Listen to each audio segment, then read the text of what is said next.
સુરેન્દ્રનગરમાં સરપંચને હટાવવાની માંગ સાથે આવેદનપત્ર આપવામાં આવ્યું છે। આપને જણાવી દઈએ, સુરેન્દ્રનગરમાં સરપંચને સસ્પેન્ડ કરવાની માંગ સાથે આવેદનપત્ર અપાયું છે। ધાંગધ્રાના રાવડિયાવદર ગામના સરપંચ સામે ભારે વિરોધ જોવા મળ્યો।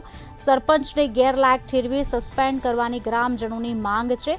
ગ્રામજનોએ મોટી સંખ્યામાં એકઠા થઈને ટીડીઓને આવેદન આપ્યું છે। ત્યારે રાવડિયાવદરના સરપંચ રતિલાલ સારલા છે ને 3 સંતાન છે।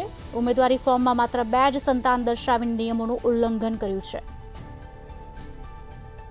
મારું નામ ગુણવંતભાઈ કેશુભાઈ બારોટ છે। હું રિટાયર્ડ પીએસઆઈ છું। અમારા ગામના સરપંચ રતિલાલ સોમાભાઈ સારલા જ્યારે એમણે ચૂંટણી પંચમાં ફોર્મ ભર્યું ત્યારે એમને 2 જ બાળકો દર્શાવ્યા હતા, એક મોટી બેબી દિવ્યા અને ધારા। એટલે ચૂંટણી ચૂંટાયા પછી એમના ત્યાં બાબાનો જન્મ થયેલો છે, એટલે હાલમાં એમના 3 સંતાનો છે।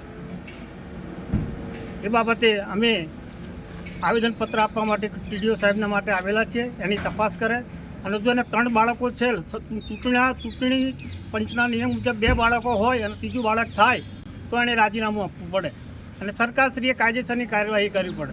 પરંતુ અમે આ બાબતે રજૂઆત ટીડીઓ સાહેબને કરી છે અને અમે લેખિત અરજી આપીએ છીએ અને અમે મુખ્ય ચૂંટણી કમિશનર ગુજરાત રાજ્યને પણ આ બાબતે રજૂઆત કરવાના છીએ અને જિલ્લા પંચાયત કચેરી ખાતે અમે રજૂઆત કરવાના છીએ।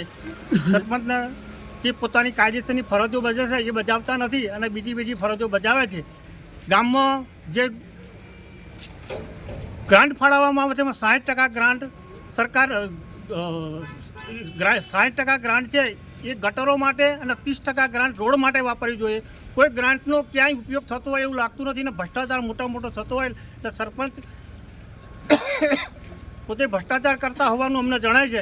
અમે આ બાબતે અમારી અરજીમાં રજૂઆત કરી છે, બરાબર। એ બાબતે સરકાર કાયદેસરના પગલાં લે નહીં તો અમે આગળ ગાંધીજી ત્યાં માર્ગે આગળ પગલાં ભરીશું।